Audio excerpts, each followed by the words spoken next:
Indian e learning app. दोस्तों आपको जो ये टेबल दिख रही है ना, ये टेबल बहुत ही इंपॉर्टेंट है। इस टेबल की मदद से आप बेसिक कॉन्सेप्ट से लेकर आप एडवांस लेवल के कॉन्सेप्ट सीखने वाले हैं। तो इसीलिए हमने सबसे पहले आपको ये टेबल दिखाई है, क्योंकि आगे चलकर हम धीरे धीरे बेसिक चीजों को सीखते हुए एडवांस चीजों को भी सीखेंगे। उनको बेहतर तरीके से सीखने के लिए ये टेबल आपको याद होना बहुत बहुत ज्यादा जरूरी है। और जब जब हमको इस टेबल की जरूरत होगी तब तब आपको ये टेबल देखने को मिलेगी। तो एक्चुअली इस टेबल का नाम है क्या दोस्तों? इस टेबल का नाम है पर्सनल प्रोनाउन केस, यानी कि case of personal pronoun table. दोस्तों बहुत सारे टीचर इसको काइंड ऑफ प्रोनाउन बताएंगे, जबकि ये काइंड ऑफ प्रोनाउन नहीं है। ये क्या है? प्रोनाउन के केस है, यानी कि प्रोनाउन को हम कहां कहां यूज करते हैं उनके केस। यानी कि कई जगह तो हम प्रोनाउन को हम सब्जेक्ट की तरह यूज करेंगे, कुछ जगह हम प्रोनाउन को ऑब्जेक्ट की तरह यूज करेंगे, कई जगह हम प्रोनाउन को पसेसिव एडजेक्टिव और पसेसिव प्रोनाउन और रिफ्लेक्सिव प्रोनाउन की तरह हम यूज करेंगे। अभी आप बिगिनर हैं तो आपको ये वर्ड्स नए लग रहे होंगे और हार्ड लग रहे होंगे। इसीलिए सबसे पहले आपको करना क्या है, जो ये वर्ड्स है ना, जो ये हेडिंग्स है, इनको याद करना है। देखिए कोई भी नई चीज सीखने के लिए जो उसकी की है, की वर्ड्स है, की नोट्स है, वो तो याद करने ही होंगे और वो याद करने से ही आएंगे, क्योंकि इन्हीं की पॉइंट से, इन्हीं वर्ड्स की वजह से हम क्या सीखने वाले हैं? ग्रामर कॉन्सेप्ट सीखने वाले हैं और इसके साथ साथ हम सेंटेंसेस बनाने वाले हैं, यानी कि सेंटेंसेस बनाना सीखने वाले हैं। अभी के लिए ये आपको टेबल बहुत ही कठिन लग रही होगी, पर यकीन मानिए जैसे जैसे हम सीखते जाएंगे ना, जैसे जैसे आप इस टेबल को देखते जाओगे, कई ऐसे टॉपिक आएंगे, कई ऐसे कॉन्सेप्ट्स आएंगे जो कि मैं आपको समझाऊंगा और मैं आपको इस टेबल को दिखाऊंगा। तो सबसे पहले आपको क्या करना है, इस टेबल को अपनी नोटबुक के अंदर नोट कर लेना है और जब जब हमको इस टेबल की जरूरत होगी वैसे वैसे हम यूज करेंगे और इसके अंदर जो कंटेंट है ना, इसको हम सीखने की कोशिश करेंगे। देखिए दोस्तों हम बिल्कुल बेसिक से सीख रहे हैं ना, तो आपको टेंशन लेने वाली बिल्कुल भी बात नहीं है, क्योंकि जो भी छोटे छोटे टॉपिक होंगे ना, उनको हम बड़े विस्तार से आपको बताएंगे।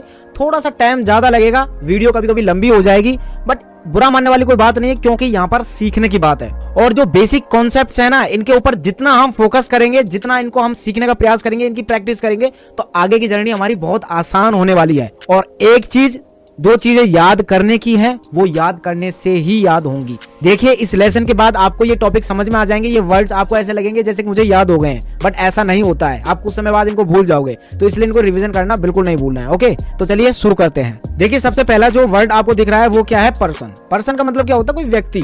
ठीक है, अब देखिए जब कोई कॉन्वर्सेशन होती है उसमें होता क्या है, एक व्यक्ति होता है और दूसरा व्यक्ति होता है, जो कि एक दूसरे से क्या करते हैं? बातें करते हैं। तो जो पहला व्यक्ति जो बोलने वाला होता है उसको बोलते हैं हम फर्स्ट पर्सन। जो बोल रहा है, किससे बोल रहा है? वो दूसरे बंदे से बोल रहा है, जिसको हम बोलेंगे सेकंड पर्सन। ठीक है, और मान लो कि ये दोनों आपस में बात कर रहे हैं किसी तीसरे व्यक्ति के बारे में, जैसे कि ए बोल रहा है बी से, देखो वह एक अच्छा लड़का है, जो कि कॉमन सा सेंटेंस है, मैंने वो आपको बोलकर बताया है। तो उसको हम क्या बोलेंगे? Third person. क्या बोलेंगे? Third person. तो तीन व्यक्ति होते हैं, यानी कि एक कोई भी कॉन्वर्सेशन के अंदर तीन तरह के लोग हो सकते हैं, तीन ग्रुप्स ऑफ पीपल हो सकते हैं। एक तो खुद जो कि बोल रहा हो, या ग्रुप्स ऑफ पीपल जो कि बोल रहे हो।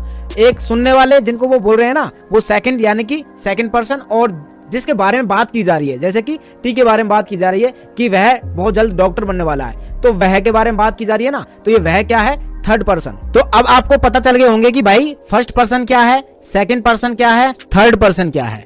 ठीक है, तो जी जो पर्सन दिख रहे हैं ना आपको, ये first person, second person, third person, इस प्रकार से है। ओके, अब इनके आगे आपको सिंगुलर भी दिख रहा है। तो मैंने आपको बताया था ना कि सिंगुलर क्या होता है? एक वचन। मैंने आपको पढ़ाया भी है, सिंगुलर एंड प्लूरल। सिंगुलर का मतलब एक वचन और प्लूरल का मतलब बहुवचन। तो बताइए मुझे कि जो फर्स्ट पर्सन सिंगुलर है वो क्या होगा? बताइए आपको? चलिए मैं बताता हूँ। फर्स्ट पर्सन किसे कहते हैं? जो कि बोल रहा है। बोल कौन रहा है? ए। अब ये ए देखिए, ये एक है या ग्रुप है, यानी कि लोगों का ग्रुप है। अब ये ए अकेला बंदा है, तो इसको हम क्या बोलेंगे? First person singular. अब ये अपने आप को कैसे बोलेगा? ये बोलेगा ना मैंने ये काम किया, मैं यहाँ रहता हूँ। ये अपने आप को किस वर्ड से संबोधित करेगा? मैं से। तो यानी कि मैं को इंग्लिश में क्या बोलते हैं? आई। तो जो फर्स्ट पर्सन सिंगुलर है ना, वो एक ही होता है, और वो कौन सा होता है? आई। तो ये आपको पता होना चाहिए। और फर्स्ट पर्सन प्लूरल, यानी कि जो बोल रहे हैं वो एक से ज्यादा हैं। एक से ज्यादा हैं, तो अपने आप को कैसे बोलेंगे? हम। इस तरह किस वर्ड से बोलेंगे? हम वर्ड से बोलेंगे। जैसे कि हम गा रहे हैं, हम बोल रहे हैं, हम वहां आए, हम वहां गए। जो वो बोलने वाले हैं वो अपने आप को हम शब्द से संबोधित करेंगे खुद को, इंग्लिश में वी। तो जो फर्स्ट पर्सन प्लूरल है वो सिर्फ एक ही है, वो क्या है? वी। अब आप यह याद कर लीजिए, समझ लीजिए, कुछ भी कर लीजिए, पर आपको पता होना चाहिए कि फर्स्ट पर्सन सिंगुलर एक ही है, वो क्या है? आई। और फर्स्ट पर्सन प्लूरल वी। ये एक ही है, जो कि काम करने वाले होंगे, जो कि एक्शन करने वाले होंगे, जो बात करते हैं, जो बताते हैं, बोलते हैं।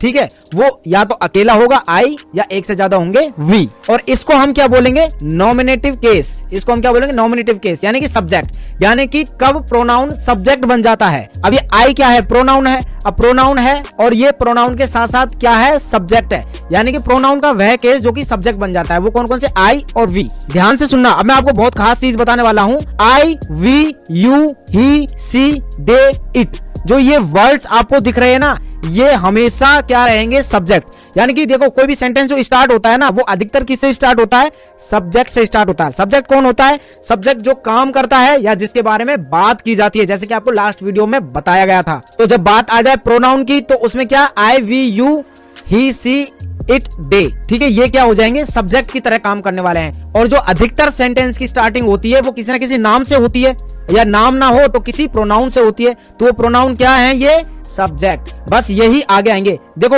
ये कभी पीछे नहीं आते हैं किसी भी सेंटेंस के अंदर। जो ये सब्जेक्ट वाले वर्ड है ना, ये कभी आपको सेंटेंस के पीछे नहीं दिखाई देंगे। ये हमेशा कैसे रहेंगे, आगे रहेंगे। यू है जो कि कभी कभी पीछे देखने को मिल जाता है, क्योंकि यू आगे भी होता है। ये कभी कभी सब्जेक्ट की तरह काम करता है। और ऑब्जेक्ट यानी कि जो कि लास्ट में लिखे जाने वाले वर्ड होते हैं ना, उनको हम जनरली ऑब्जेक्ट बोलते हैं। फिलहाल के लिए आप यही समझ लीजिए कि जो सब्जेक्ट होता है वो पहले और जो ऑब्जेक्ट होते हैं वो लास्ट में आते हैं। और एक जो ये वर्ड है इट, ये सब्जेक्ट और ऑब्जेक्ट दोनों में सेम होते हैं, यानी कि ये किसी वाक्य के स्टार्टिंग में भी आ सकते हैं और ये किसी वाक्य के लास्ट साइड में भी आ सकते हैं। तो दो प्रोनाउन है, एक तो यू और एक इट, जो कि एज ए सब्जेक्ट काम करते हैं और ऑब्जेक्ट की तरह भी काम करते हैं। तो इसका मतलब आपको समझ में आ गया ना कि जो फर्स्ट पर्सन सिंगुलर है वो एक ही होता है, फर्स्ट पर्सन प्लूरल है वो एक ही होता है, जो कि सब्जेक्ट की तरह काम करेंगे। क्योंकि अभी हम जो पढ़ने वाले हैं वो क्या है, सब्जेक्ट के बारे में पढ़ रहे हैं, ठीक है। सेकंड पर्सन सिंगुलर एक ही होगा, यू, और सेकंड पर्सन प्लूरल वो भी यू ही रहेगा। समझ में आया मैं क्या कह रहा हूं। अब सेकंड पर्सन क्या रहेगा, बी, यानी कि ए बी को बोल रहा है ना, जैसे कि ए बी को बोल रहा है तो बी सुन रहा है। अब ये बी जो सुन रहा है वो क्या है, सेकंड पर्सन।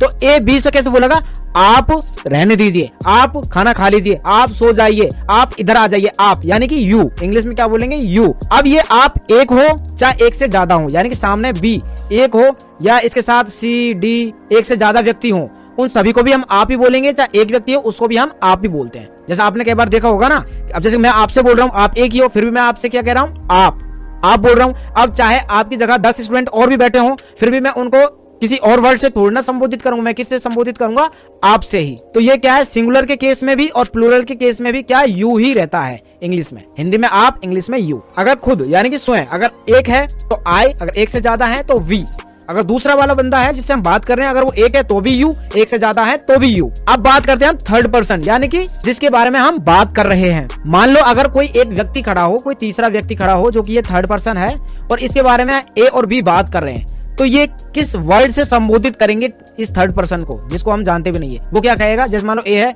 अरे वह तो बहुत अच्छा लड़का है, वह तो बहुत अच्छी लड़की है, वह तो पढ़ने में होशियार है, वह तो बहुत बड़ा काम कर रहा है, वो तो इंग्लिश भी सीख रहा है।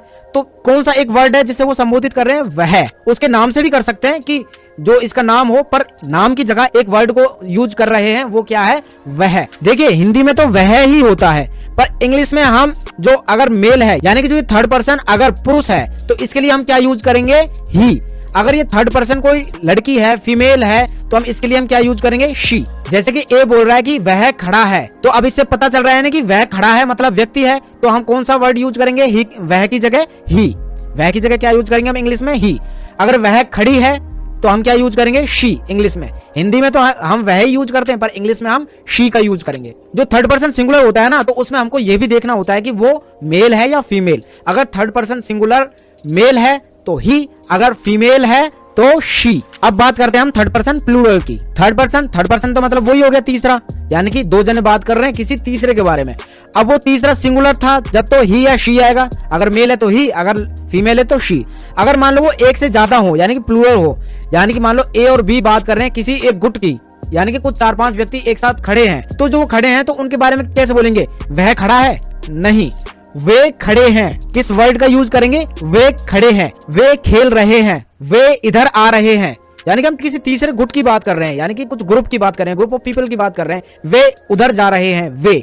अब वे को इंग्लिश में क्या बोलते हैं, ये, वे, इन्होंने, उन्होंने, इनको इंग्लिश में बोलते हैं हम दे। क्या बोलते हैं दे। जैसे कि वे आ रहे हैं, दे आर कमिंग, वे जा रहे हैं, दे आर गोइंग। ठीक है ना, तो आया ना इतना समझ में। अगर मैं आपसे पूछूं कभी कि भाई सेकंड पर्सन प्लूरल कौन सा होता है, तो आप मुझे बताएंगे सर सेकंड पर्सन का मतलब जिससे हम बात करेंगे, यानी कि उसको हम बोलेंगे यू, आप। अगर एक है तो भी आप, अगर एक से ज्यादा है तो भी आप। ठीक है ना, तो इस तरह से आपको सब्जेक्ट बताने भी आने चाहिए, क्योंकि जब हम सीखेंगे ना आगे, हम बहुत सारी ग्रामर को भी सीखेंगे। सिर्फ हम इंग्लिश बोलना ही नहीं सीखेंगे, हम इंग्लिश ग्रामर में मास्टरी हासिल करने के लिए सीखेंगे। इसका मतलब जो हम आगे आने वाले जो कॉन्सेप्ट्स हैं, जो चीजें हैं, उनको हम इस कदर पढ़ेंगे कि हम धीरे धीरे इंग्लिश के अंदर मास्टरी हासिल कर लें और हम बहुत अच्छे स्पीकर भी बने और हम ग्रामर की भी नॉलेज रखें, जिससे कि हम कभी भी ग्रामेटिकल मिस्टेक ना करें, जो कि अक्सर बहुत सारे इंटरमीडिएट स्टूडेंट्स करते हैं। इंटरमीडिएट स्टूडेंट्स को क्या लगता है कि भाई हमको तो बहुत सारी चीजें पता है, हमको पता है कि सेंटेंसेस किस तरह से बनाने हैं, बट अगर उनसे जब वो बोलते हैं ना, तो बहुत सारी हेल्पिंग वर्ब्स में ही गलती कर देते हैं, डू की जगह डज लगा दिया,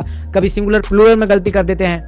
तो ऐसी गलती हमको नहीं करनी है, और ये हम कब नहीं करेंगे ऐसी गलती, जब हम अच्छे से अपनी बेसिक चीजों पर पकड़ बनाएंगे। ठीक है ना, तो आपको क्या, ये जो भी मैंने अब तक ये चीजें मैंने पढ़ाई हैं, तो आपको क्या है कि इनको पहचानना आना भी चाहिए। तो चलिए अब हम बात करते हैं थर्ड पर्सन न्यूटर की। न्यूटर यानी कि नपुंसक, यानी कि जिसको हम मेल या फीमेल नहीं बता सकते हैं ना, वो किस कैटेगरी का हम नहीं बता सकते, तो उसको हम क्या बोलते हैं भाई, नपुंसक, यानी कि न्यूटर कैटेगरी का। ओके, तो वो होता है इट। ये सब्जेक्ट की तरह भी काम करता है और ये ऑब्जेक्ट की तरह भी काम करता है। जिस तरह से यू सब्जेक्ट की तरह भी काम करता है और ऑब्जेक्ट की तरह भी काम करता है। जब हम सेंटेंसेस बनाना सीखेंगे ना, तब हम आपको बताएंगे भी कि ऑब्जेक्ट क्या होता है, और जब हम आपको बताएंगे भी कि अगर आप इस चार्ट की हेल्प नहीं लोगे, अगर आप इस चार्ट को याद नहीं करोगे, तो आप किस तरह की गलती भी करोगे, ये हम आगे बताएंगे आपको। इसलिए हमने ये पहले ही आपको चार्ट बता दिया, और मैंने आपको ये भी बताया कि आज के दिन हम इसको पढ़ने वाले हैं और हम पजेसिव एडजेक्टिव के बारे में पढ़ने वाले हैं। ओके, तो सबसे पहले तो हमको पता होना चाहिए जो इट है ना, ये क्या होता है, थर्ड पर्सन होता है, यानी कि कोई तीसरा। अब कोई तीसरा क्या हो सकता है, अगर वो कोई व्यक्ति होगा, सजीव होगा, व्यक्ति होगा, तो वो इनमें से कोई होगा। यानी कि जो सब्जेक्ट हमने पढ़े हैं ना, अगर कोई मेल या फीमेल हो, यानी कि औरत या पुरुष हो, तो वो आई, वी, यू, ही, सी, दे के अंदर में आएगा। अगर मान लो कोई जानवर हो, बिल्ली हो, कुत्ता हो, तो उसके लिए हम क्या यूज करेंगे। जैसे अगर हमको कहना हो वह कुत्ता खड़ा है, तो आप क्या कहोगे, ही। आप क्या वह की जगह ही को यूज करोगे, नहीं, आप क्या यूज करोगे, इट, क्योंकि ही और सी किन के लिए यूज होता है, व्यक्तियों के लिए, मेल और फीमेल के लिए, ना कि जानवरों के लिए।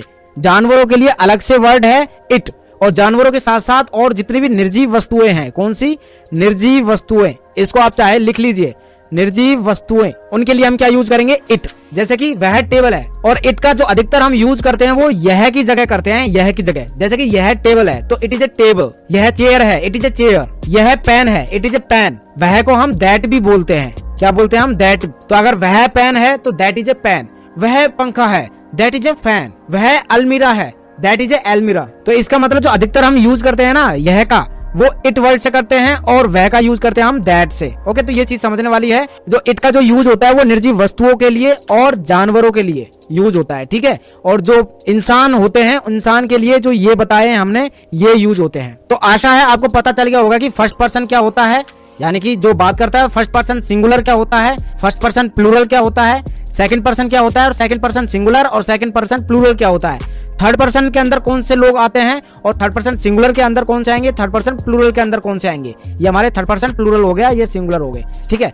और ये भी मैंने आपको बताया था, जो थर्ड पर्सन सिंगुलर होते हैं ना, जो थर्ड पर्सन सिंगुलर होते हैं, उनमें हमको पुरुष और महिला यानी कि मेल और फीमेल का भी ध्यान रखना होता है, ठीक है। और इसके साथ मैंने आपको बताया है थर्ड पर्सन न्यूटर यानी कि इट के बारे में, जो कि यह के लिए अधिकतर यूज होता है। और इसके साथ मैंने आपको बताया था कि वह के लिए हम जनरली दैट का यूज करते हैं। अब किस तरह से हम इनका यूज करेंगे वो सभी हम सेंटेंस बनाना सीखेंगे, तब हम आपको बताएंगे। अभी हम जितनी भी चीजें सीख रहे हैं ना, वो इसलिए सीख रहे हैं, जब हम सेंटेंस बनाने लगे तब आपको ऐसी छोटी छोटी चीजें पता होनी चाहिए कि भाई सिंगुलर क्या है, प्लूरल क्या है, first person singular, first person plural, second person plural, third person plural, ये क्या है, इनके अंदर कौन से सब्जेक्ट्स होंगे, ठीक है, कौन से ऑब्जेक्ट्स होंगे, तो ये आपको पता होने चाहिए। आज हमने पढ़े हैं सब्जेक्ट के बारे में, ठीक है। अब हम पढ़ने वाले हैं पजेसिव एडजेक्टिव के बारे में। तो चलिए मैं इनको एक दूसरी स्लाइड के अंदर लिख लेता हूं, जिससे कि आपको ये बेहतर समझ में आए कि पजेसिव एडजेक्टिव को सीखना क्यों ज्यादा जरूरी है। देखिए पजेसिव एडजेक्टिव मैंने यहाँ पर लिख लिए हैं, और ये पर्सन है, जैसे कि हमको पता चल जाए कि थर्ड पर्सन सिंगुलर, जो थर्ड पर्सन सिंगुलर होते हैं उसमें हमको मेल और फीमेल का क्या रखना पड़ता है, ध्यान रखना पड़ता है। ये आपको ध्यान रखना,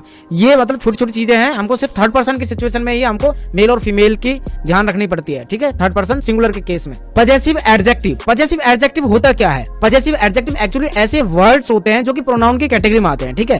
कौन से वर्ड्स होते हैं? जिनसे हम क्या कि किसी चीजों के बारे में अधिकारात्मक बताते हैं, जिन वर्ड्स की हेल्प से किसी के ऊपर अधिकार का बोध होता है। जैसे कि बुक, अब ये बुक है, अब ये बुक किसी ना किसी की तो होगी, अब ये किसकी बुक है, ठीक है, यानी कि अब इसका मालिक कौन है? अब जो इसका मालिक होगा ना, अब इसका मालिक कौन हो सकता है? कोई व्यक्ति का नाम हो सकता है, जैसे कि मनोज की बुक है, तो इसका मतलब ये थर्ड पर्सन कोई नेम हो सकता है। जैसे कि मैं पूछ रहा हूं किसी और से, ये किसकी बुक है, किसकी बुक है, तो आप बोल रहे हो ये मनोज की बुक है, तो आप क्या बोल सकते हो? इसके Manoj book, apostrophe S book. समझ में आया मैं क्या कह रहा हूं? मैं कह रहा हूं कि अगर कोई वस्तु है, कोई भी वस्तु, अगर हमको कहना है कि ये उसकी है, यानी कि हमें कहना है कि ये राहुल की किताब है, क्या कहना है हमको? राहुल की किताब है, राहुल की। ये मोहन का पंखा है, ये सोहन का पंखा है, तो हम किस तरह से इंग्लिश में लिखेंगे? अब ये राहुल की किताब, तो हमको ये लिखने का एक तरीका होता है। हम क्या तरीका होता है? जो नाम है ना, उस नाम के बाद अपोस्ट्रोफी और उसके बाद एस, और जो भी नाउन है वो नाउन लिख देंगे, यानी कि राहुल्स, मोहन्स, सोहन्स, और जो भी सामान है यानी कोई भी वस्तु है वो वस्तु, जैसे कि बुक है तो Rahul's book, Mohan's book, Sohan's book. अब ये बुक की जगह कोई भी वस्तु हो सकती है, फैन हो सकता है, राहुल्स फैन, हेडफोन हो सकता है, राहुल्स हेडफोन, कंप्यूटर हो सकता है, राहुल्स कंप्यूटर, घर हो सकता है, राहुल्स हाउस। तो इस तरीके से हम क्या कर सकते हैं? किसी वस्तु का किसी का मालिक जो होता है उसका बोध करा सकते हैं इस तरह से। तो इसका मतलब जो इस तरह से जो हम फ्रेज बनाया है ना, वो हम सेंटेंसेस बनाने में हम यूज करेंगे। तो आपको इस तरह से इंग्लिश में लिखना आना चाहिए। छोटे छोटे से वर्ड है, जो वर्ड से हम छोटे छोटे से फ्रेज बनाना सीख रहे हैं। अब बात करते हैं हम माई की। माई यानी कि मेरा। अब ये मेरा क्या है कि अपने आप में अधूरा ही है, ये मेरा क्या अपने आप में अधूरा है, मतलब अगर मैं कहूंगा मेरा, मेरा क्या मेरा, इसके साथ एक नाउन होना जरूरी होता है, यानी कोई भी वस्तु जरूरी होती है। जैसे कि मेरी किताब, अब इसको बोलेंगे ना माई बुक, मेरा पंखा, माई फैन, मेरी टेबल, माई टेबल। तो इस तरह से हम यानी कि अपनी वस्तु के बारे में बताएंगे। जैसे मुझे कहना होगा भाई ये चीज मेरी है, ये पेन मेरा है, ये पंखा मेरा है, ये ट्यूबलाइट मेरी है, पीसी मेरा है, ये कीबोर्ड मेरा है, ये कैमरा मेरा है, ये हेडफोन मेरा है। तो कैसे बोलेंगे? My book, my PC, my camera, my pen, my table, my chair. तो इस तरह से बोलेंगे, ठीक है, जब मेरा बताना हो। अगर हमें कहना हो कि ये जैसे कि मेरा नहीं, ये हमारा है, हमारा है, तो हम किस तरह से बोलेंगे? Are book, are fan, are table. क्या बोलेंगे? Are book. अब ये यहाँ पर क्या है? माई की जगह आर, यानी कि अगर हमारा हो, अगर हमको हमारा कहना है, अगर हमको कहना हो कि ये तुम्हारी बुक है। अब यहाँ तो मेरा यानी कि मैं अकेला, अगर मेरे साथ हमारे कई हैं तो हम क्या बोलेंगे? आर। अगर मान लो सामने वाले का, यानी किसका होगा? आपका, यानी कि तुम्हारा। अगर मुझे आपका या तुम्हारा बोलना है तो क्या बोलेंगे? योर। क्या बोलेंगे हम? योर। जैसे कि your book, your chair, your fan, your table, your mobile, ठीक है, इस तरह से। अगर मान लो यहाँ पर कोई लड़की है ना, ये मैं हूं और एक ये कोई दूसरा बंदा खड़ा है, हम एक दूसरे से बात कर रहे हैं, और ये कोई थर्ड पर्सन है, कोई लड़की, ठीक है, हम बोल रहे हैं ये उसकी बुक है, उसकी बुक, यह उसकी चेयर है, ये उसका फैन है, ये उसका टेबल है। तो ये उसका, उसकी, इसको हम किस तरह से इंग्लिश में लिखेंगे वो मैं आपको बता देता हूं। अगर फीमेल है तो हम क्या यूज करेंगे? हर। अगर मेल है तो क्या यूज करेंगे? हिज। अब ये फीमेल है ना, अब इसकी तरफ हम ध्यान करते हुए बोल रहे हैं, इसकी तरफ हम इशारा करते हुए बोल रहे हैं ये उसकी बुक है, यानी कि हर बुक, ये उसकी चेयर है, हर चेयर, ये उसका पंखा है, हर फैन, यह उसकी मेज है, हर टेबल।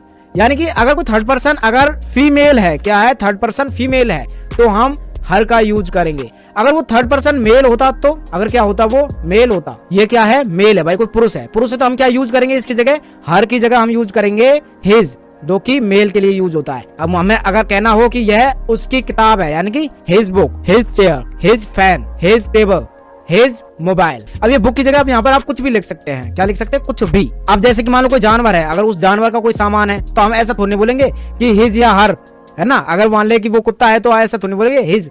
हिज की जगह हम क्या बोलेंगे?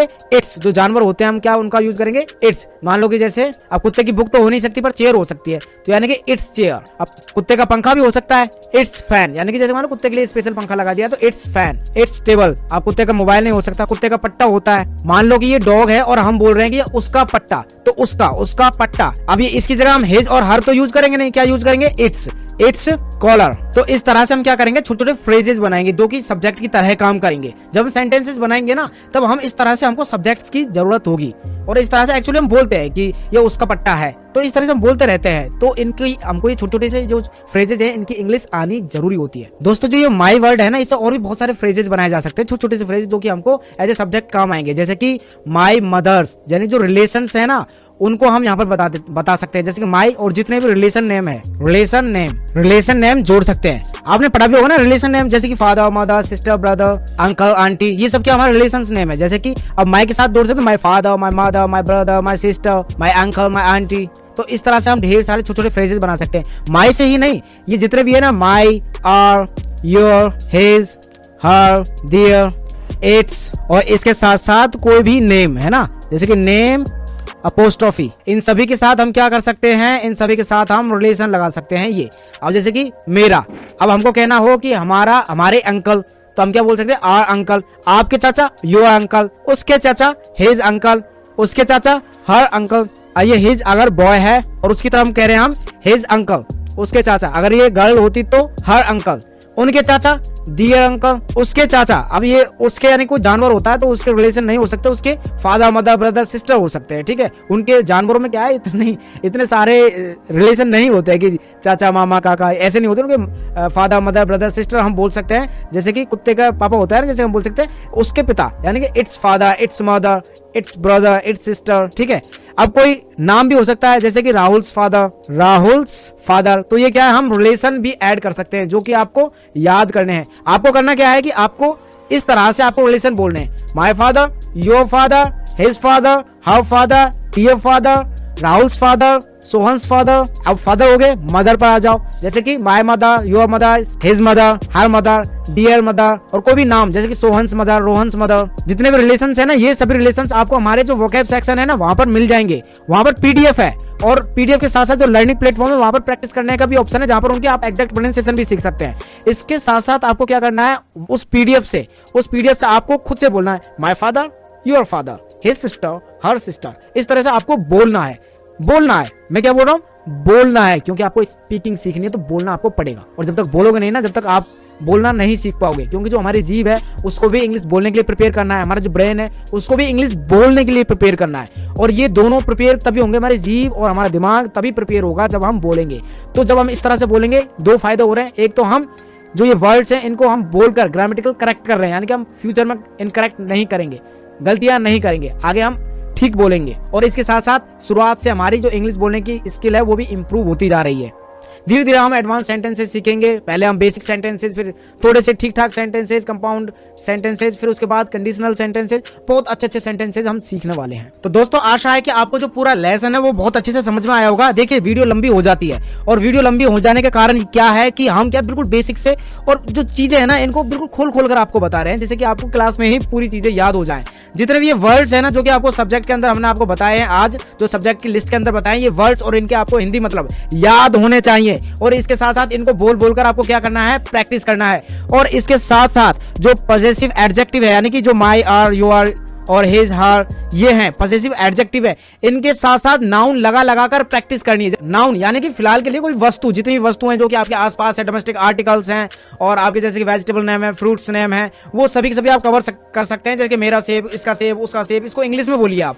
इसी के साथ साथ आप रिलेशन भी ले सकते हैं, पॉजेसिव एडजेक्टिव के साथ क्या ले सकते हैं, रिलेशन। जैसे कि मेरी माँ, उसकी चाचा, उसके पिता, उनके चाचा, उनके पिता, राहुल का भाई, सोहन की बहन। तो इस तरह से इनको इंग्लिश में बोलना आपको आना चाहिए और इनको इंग्लिश में बोलकर आपको प्रैक्टिस करना। लगभग आपको कम से कम 1 घंटा इस तरह से बोलकर प्रैक्टिस करनी है। जितने भी आपके आसपास लोग हैं ना, जितने भी आसपास आपके लोग हैं, उनके नाम लेते हुए उनके रिलेशन बताइए। जैसे कि हिज फादर, हिज मदर, उनके नाम ले लो। जैसे कि आपके बगल में कोई मोहन बैठा है तो मोहन फादर, मोहन सिस्टर, मोहन जो भी है मतलब अंकल। तो इस तरह से आप क्या कर लीजिए, ढेर सारे सेंटेंसेस को बोलकर प्रैक्टिस कर लीजिए। जब इस तरीके से आप प्रैक्टिस करोगे ना तो आपकी जो इंग्लिश बोलने की स्किल है वो इंप्रूव होगी। अगर बेसिक सीखते हुए, अगर आप बेसिक वर्ड्स और उन वर्ड्स से अगर आप फ्रेज बनाते हैं, फ्रेज क्या होता है एक्चुअली, अगर आपको नहीं पता है, फ्रेज यानी कि जब 2 या 2 से अधिक वर्ड्स को मिला देते हैं ना तो तो उनसे क्या बन जाता है, फ्रेज बन जाता है। ठीक है, फिलहाल के लिए समझ लीजिए, आगे आने वाले लेसन में आपको और बेहतर तरीके से बताएंगे। जब दो वर्ड्स को आपस में जोड़ दिए, जैसे कि माई बुक, तो ये क्या बन गया, फ्रेज हो गया। ठीक है, तो ये दो वर्ड्स आपस में जोड़ दिए तो ये फ्रेज बोलते हैं अपन। तो इस तरह से आपको ढेर सारे फ्रेजेस बनाकर देखने जो कि सब्जेक्ट की तरह काम करेंगे। क्या करेंगे, सब्जेक्ट की तरह काम करेंगे। जितने फ्रेज हैं सभी कहीं ना कहीं कभी ना कभी सब्जेक्ट की तरह काम करते हैं और इनकी बोल बोलकर आप प्रैक्टिस कीजिए। आंख बंद कर आपको जितनी भी चीजें हैं जिनके इंग्लिश के नेम आपको याद है वो याद कीजिए, और जो याद नहीं है उनको आप हमारे जो वोकैब सेक्शन है ना वहां से सीखिए। इसके साथ साथ आप किस किस चीज की प्रैक्टिस कर सकते हैं, देखिए जो डोमेस्टिक आर्टिकल हैं, domestic article, vegetable name, edible, portable, fruits name हैं, जो इनको भी आप शामिल कर सकते हैं इनकी प्रैक्टिस करते वक्त। जैसे कि ये मेरी चपाती है, ये उसकी चपाती है, ये मेरा पराठा है, तो इस तरह से इनको इंग्लिश में बोलना। और जितनी भी चीजें हैं इनकी इंग्लिश आपको हमारे वोकैब सेक्शन के अंदर दी गई है। जितनी भी सब्जियां हैं उनको इंग्लिश में क्या कहते हैं वो सभी आपको वोकैब सेक्शन के अंदर दीजिए, सीखिए, प्रोनाउंसिएशन सीखिए, उनसे इस तरह से फ्रेजेस बनाने सीखिए। कुछ ही दिन में हम सेंटेंसेस बनाना सीख जाएंगे। अभी आप फ्रेज बोल रहे हो, कुछ दिन बाद आप सेंटेंसेस बोलेंगे। ओके, तो इसी तरह से बोलते रहिए। Keep learning, keep growing with Om English app. Thank you, bye bye.